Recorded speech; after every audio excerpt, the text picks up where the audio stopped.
ज्येष्ठ मास की पूर्णिमा को दक्षिण भारत की सुहागिन महिलाओं द्वारा वट सावित्री व्रत का पर्व मनाया जाता है। कहा जाता है, वट वृक्ष की जड़ों में ब्रह्मा, तने में भगवान विष्णु, डाली व पत्तों में भगवान शिव का निवास स्थान माना जाता है। इस व्रत में महिलाएं वट वृक्ष की पूजा करती हैं। सती सावित्री की कथा सुनने व वाचन करने से सौभाग्यवती महिलाओं को अखंड सौभाग्य की कामना पूर्ण होती है। वट सावित्री व्रत की कथा का उल्लेख भविष्य पुराण में मिलता है।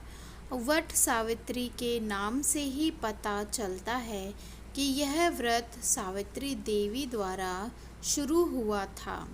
पौराणिक कथा के अनुसार देवी सावित्री राजा अश्वपति की कन्या थी और सत्यवान उनके पति। सावित्री ने सत्यवान को वर के रूप में चुना था। देवर्षि नारद ने भगवान विष्णु को श्राप दिया। जब उनको यह पता चला तो उन्होंने सावित्री को सत्यवान के अल्पायु यानी कि कम आयु में ही मृत्यु हो जाने वाली बात बताई। यह सुनने के बाद भी सावित्री ने अपना निर्णय नहीं बदला। उन्होंने सत्यवान से ही विवाह किया और उनकी लंबी आयु के लिए घोर तप में लीन हो गई। सावित्री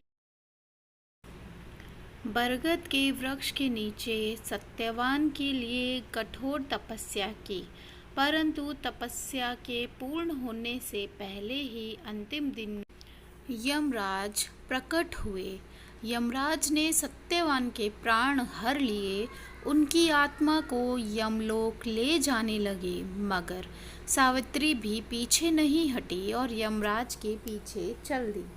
जब यमराज ने सावित्री को पीछे आते देखा तो उन्होंने कई तरीकों से सावित्री यमराज को ने से रोकना सतीत्व से जुड़े सावित्री से कई प्रश्न भी पूछे, जिनके जवाब दे पाना सरल न था। लेकिन सावित्री ने यमराज की इस परीक्षा को भी पार कर लिया। तब अंत में यमराज ने सावित्री को अपने पति सत्यवान के लिए प्रेम और दृढ़ निश्चय देखा उन्हें वरदान मांगने को कहा।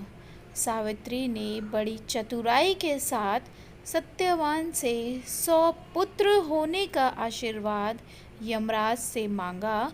बिना सत्यवान के पुत्र संभव ही कहाँ, यमराज समझ गए और उन्होंने पति की तरफ सावित्री की निष्ठा देख उन्हें सत्यवान के प्राण लौटा दिए।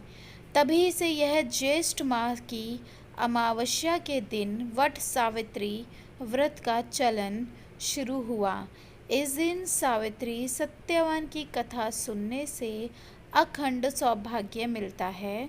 दोस्तों, इस दिन आप वट वृक्ष की पत्तियों को अपने आभूषण जैसे अपनी चूड़ी, पायल, बिछिया, अपने मांग टीका, इन पर उन पत्तों का आभूषण बनाकर अवश्य पहने।